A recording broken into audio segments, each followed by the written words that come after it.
Yeah, I'm wearing the flamingo, so Love it. we're on the same page.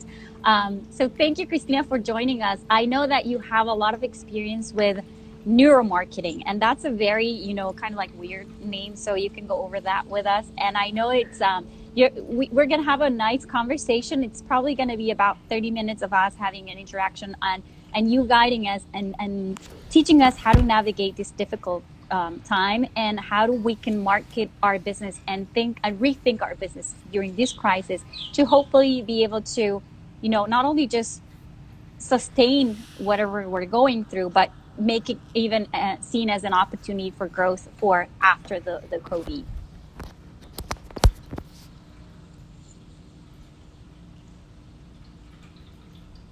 We can hear you. Yeah. Absolutely. First and foremost, yeah, thank you so much for having me join you guys today. I've been speaking about this topic, and it's so awesome to do this kind of to the Miami audience. I split my time between New York City and Miami out of my own health. I'm here in Miami right now, kind of waiting this out, I suppose. And as I was sharing with you before, I actually started my digital marketing agency during the last recession. So now I'm getting a lot of, okay, how did you do it? Because now I'm in the recession and I need to figure it out, right? So I am a digital marketer. Neuromarketing is something that we've incorporated over the last year or so to really go ahead and solve a problem that we saw. And the problem was that marketing is a lot of guesswork.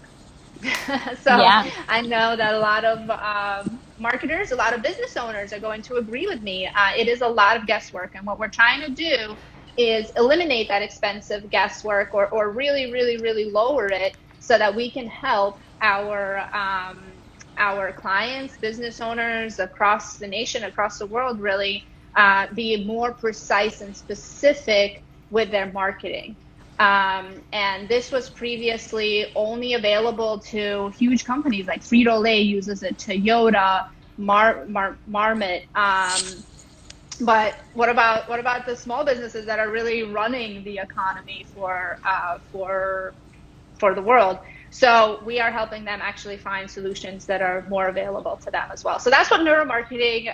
That's kind of how we're incorporating it right now, just to give you a little bit of an idea. I love how I think you said it or I read it somewhere. It's like how does the world feel and bring it on to our business and making it more doable, making it bringing it to people. It's kind of like assessing how the world is feeling right now. It's feeling really not that great, and how do we navigate these crises to make it to take an opportunity. I know that when we talk about marketing, all the industries have different routes about the way that they should do marketing and their strategies. So what are like the main things that we, regardless of the industry, regardless of the size of our businesses, that we can have in mind now through the crisis to navigate it the best possible way? So I actually I pulled some of the information that we have. Us marketers have a name for what you just described, and it's called social listening. Mm-hmm. Social listening is extremely important to understand the mind of the market, the mindset of the market, really, especially when big things like COVID happen, right? Or big events. Now, over the last 6 to 8 years that we have been social listening, never have we seen a change in mindset on a global level that changes from week to week. Usually mindset, it either spikes and then it kind of goes back to what it was, whereas here, because we're in this prolonged self-isolation, we are across the world, right? It's not just the US, it's not just New York City, it's across the world that we're seeing this. There's a lot of volatility in mindset from week to week. So we're actually tracking it now more than ever before. And I highlighted some of the things, key insights for just the last week to give you guys an idea of what's Mm-hmm. going on in the US, if I could share that with you. Yeah, That's that would be cool. great. Yeah. So as far as health is concerned, people are discussing quarantine fatigue, and they're Mm-hmm. describing social distancing as house arrest. So why is that important? We want to look at how people are, not just it's not just a name that they're giving it. When you're talking about arrest, you're talking about being locked up. right? You're Mm-hmm. talking about being restricted, having your freedom taken away, right? So we want to look at that little verbiage there. So they're eager to know a specific end date to lockdown. I won't get into the political part of it, but more than 1/4 of respondents across markets say that they're eating more food than pre-pandemic. I think the Okay. restaurant industry, even though it definitely suffered, I think that the restaurant industry really grasp everything they could to continue servicing their customers and to be innovative with what it is that they're doing. I mean, thank God for Uber Eats and Postmates and everything Yeah. like that, right? But if you're a health coach or if you have a health business, even if you're in, I mean, we service a lot of plastic surgeons and aesthetics and so on. We're having them talk about the food that's important for the skin, or what's going to happen if you're eating not so good food. What's going to Mm-hmm. happen to you if you're snacking, right? So all of these insights you can really turn to your own business and your own services that you're offering. And this way, you're not tone deaf to what's going on.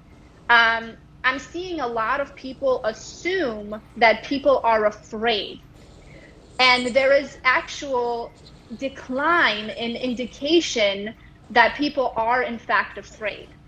So I think that it's a dangerous misunderstanding, because if we're trying to calm somebody's fear but they're not afraid, it's going on deaf ears, Yeah. right?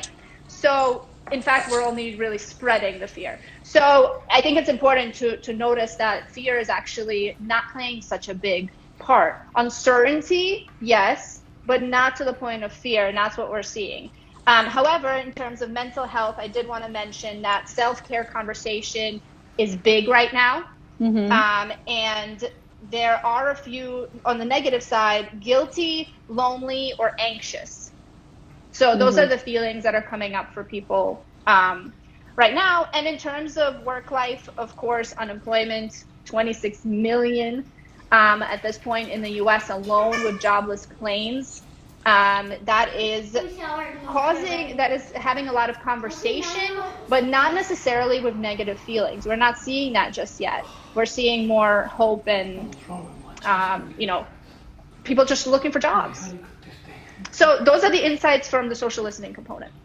Mm-hmm. Is there, I have two questions on that. Is there a site or a specific, platform that a business owner can go and tap into to see what the social, all of these data is, where is it available on a weekly basis or a monthly basis? Or I know that there's market research depending on the industry, and those are really expensive, and you can go and tap into those. But what you're specifically talking about, I think it's very valuable. And I think that if we provide that, I know like different platforms that we can go and look and research on it, and that would be very helpful for everyone. Oh, that was a much better call. Are price restrictive. So Okay. we've had this for a long time, and you're right. There are also, we can break it down by industry and really attach those, but I wanted to Mm-hmm. make sure we kind of stay general.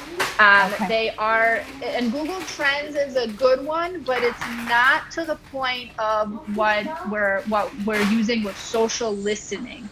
Okay, Okay. because Google doesn't necessarily take all of that into account and bring it to context.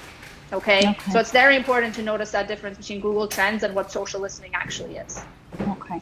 And one other, I guess it's a question, it's a feedback. I know that most of us, when we look into, the emotional component of, how are we feeling? We use this data to take an opportunity, to seize opportunity, to see how we redefine our businesses. From what you've indicated before, I don't see any positive aspects. Are there any positive insights that we can tap into? Because most of the things that we discuss right now were negative.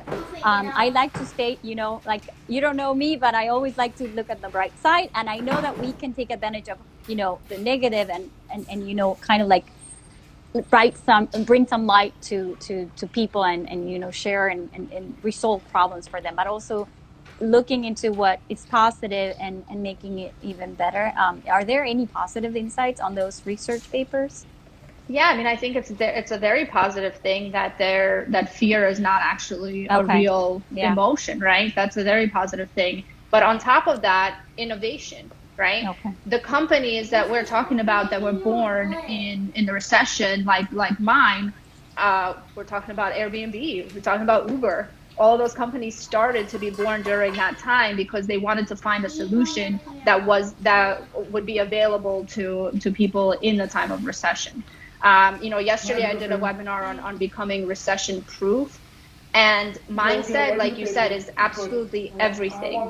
But the indication here of people who were strictly brick and mortar, we've alone put 12 businesses that were strictly brick and mortar online within the first 2 weeks of the self-isolation. So people are ready to go ahead and solve these problems. They're not sitting and worrying and being in fear. So I believe that that's a very positive thing. Great. Talking about mindset and emotional and kind of like behavioral issues. I know that you're a big fan of authenticity, and you predicted that 2020 was going to be the year of authenticity. How do you see this happening? And I know that you were on the right track, but can you talk to us a little bit about authentic businesses? What? I'm trying to love you. I think the authenticity is really in the voice. And honestly, it's almost freaky watching me do that video in January of 2020. And me talking about how important authenticity is really going to be. And it was just something that came up. And what I mean by authenticity is how well we can go ahead and describe and use our voice in what we do without trying to be like somebody else, with really first focusing on the foundation and of our differentiator, right? I've had clients before who are kind of like, well, this guy's doing this and this one is this, and I'm like, but that's not you, right? Their Yeah. differentiator is what they are highlighting, and the authenticity of what it is that we are. And I'm seeing it on the rise, honestly. And now, when the emotion is raw and people are really in this completely unprecedented, and in a way, we are all together, right? This is honestly the closest I felt to humans. We're having Yeah. balcony parties. I don't even know what my neighbors looked like before this, right? So That's talk about true. Yeah. authenticity and talk about, really coming together. You have to focus on what makes you unique, what makes you different. Because remember, who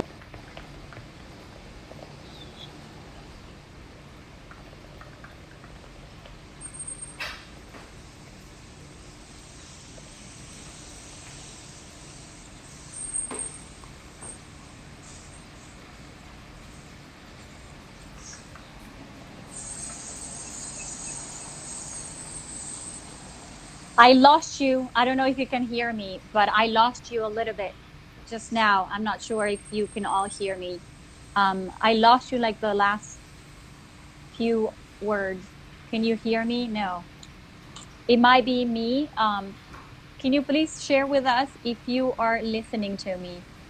I know that there's a lot of you guys joining us, and I don't want to be like my live is working. I feel like I'm being heard, but I'm not sure. Let me see. I don't hear Christina right now. Christina, can you hear me? Christina? Hello? Hello? I could not hear. Okay. Hello? Let me see what we can do. Can you all hear me? No? Okay, let me go. I do not want to do this to... What about if you can all hear Christina? Let me know if you can hear Christina now. Okay, so everyone can hear me, but not Christina. I see that. Christina, can you join us again? And I do apologize. We are being very authentic here because we are trying to figure out what's going on. We can either all just end this live, and I would be very let me see. Oh my gosh, sorry, not listening to you. I hear Christina, so let's see. Let me have Christina join us again.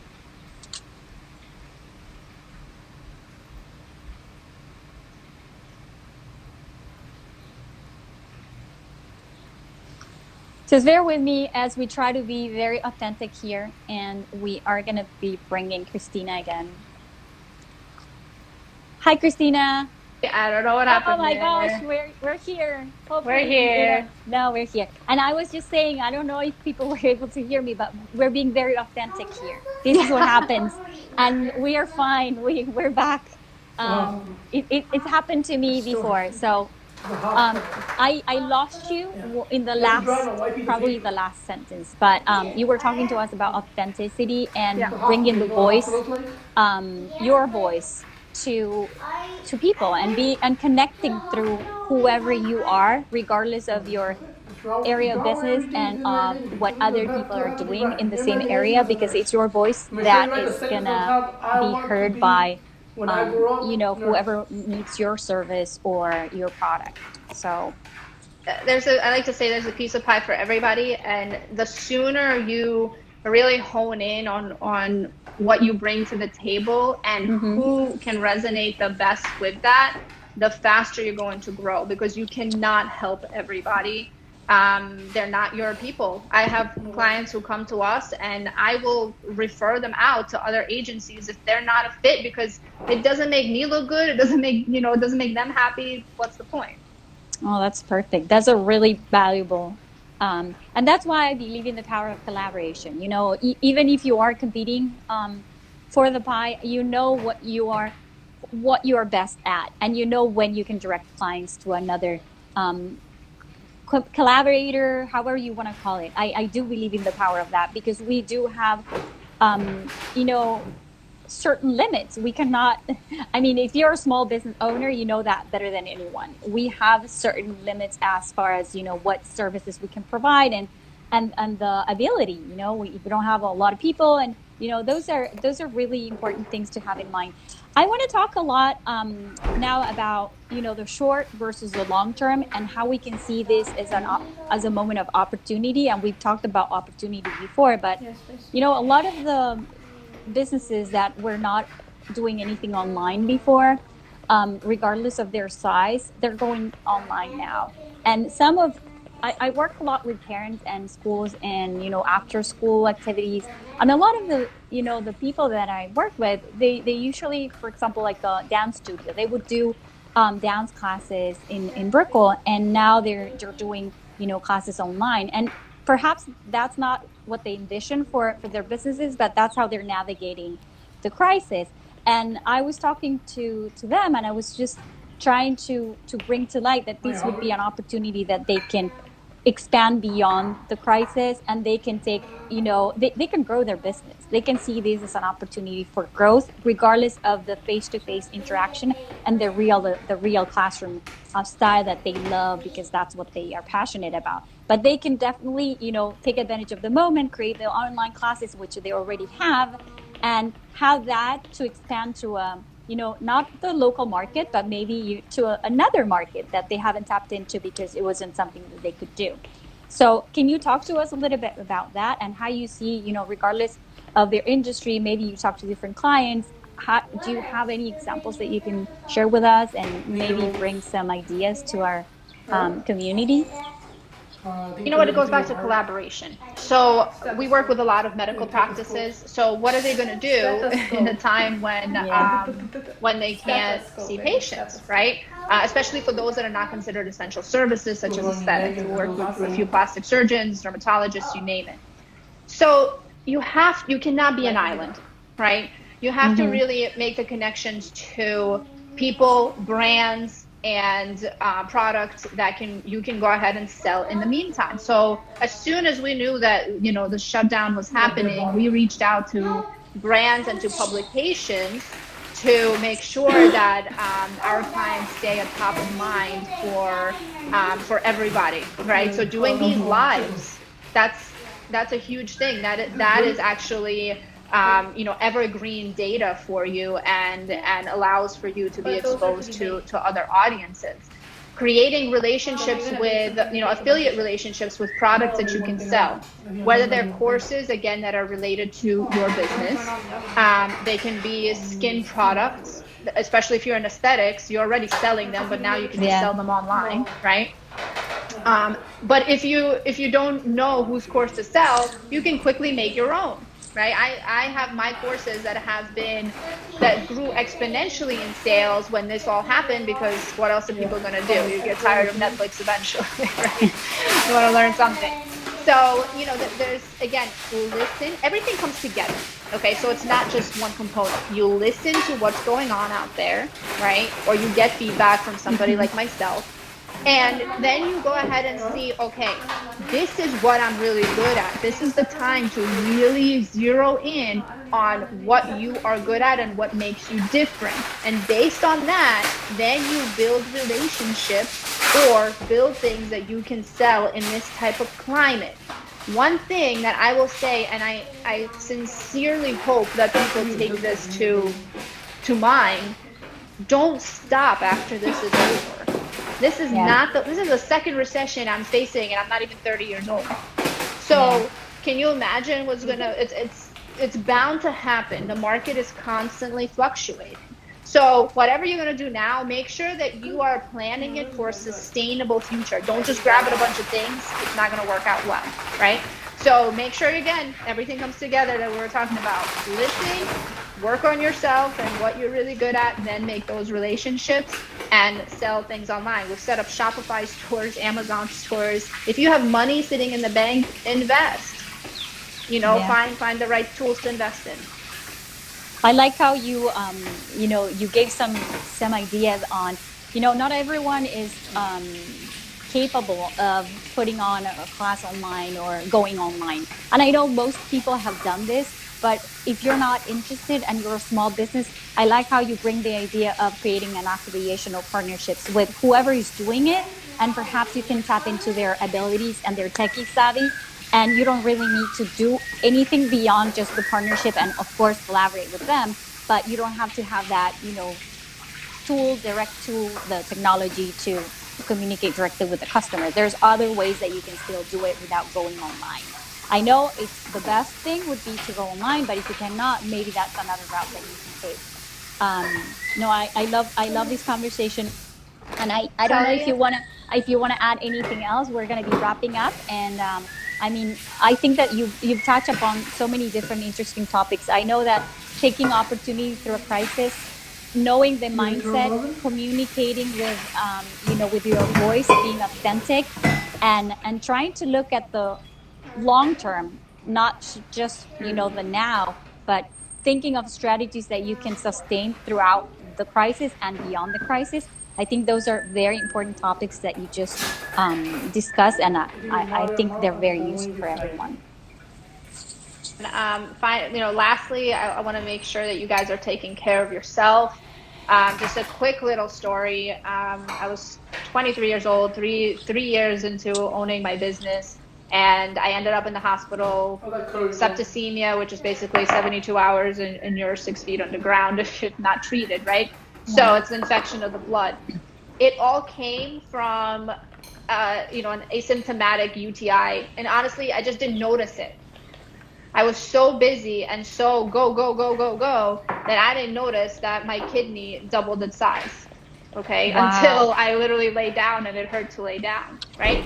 And that would have been it. That would have been it. So guys, right now, Netflix and snacks isn't self-care. What is self-care is, take care of your skin. That's your biggest organ. Read some books, learn some courses, connect with people. Please DM me, ask me questions. I'm happy to help you. You want to sell my course? You want to be an affiliate? Sell my course. You're welcome to. So there's so many opportunities. People right now who are in the position to help are absolutely 100% want to help you. So don't be afraid to ask for help. Make sure you reach out and make sure you are feeding your mind, you're feeding your body properly, you're really staying fit overall through all this, because you're going to have to go back to what you were doing and hopefully come back much stronger than you were even before. That's the goal. Thank you so much, Christina. You are very, I love it because you not only talk about business, but we are talking about ourselves first and foremost. And that's what, we're all about. We are rethinking the way that we work, but we are rethinking the way that we live.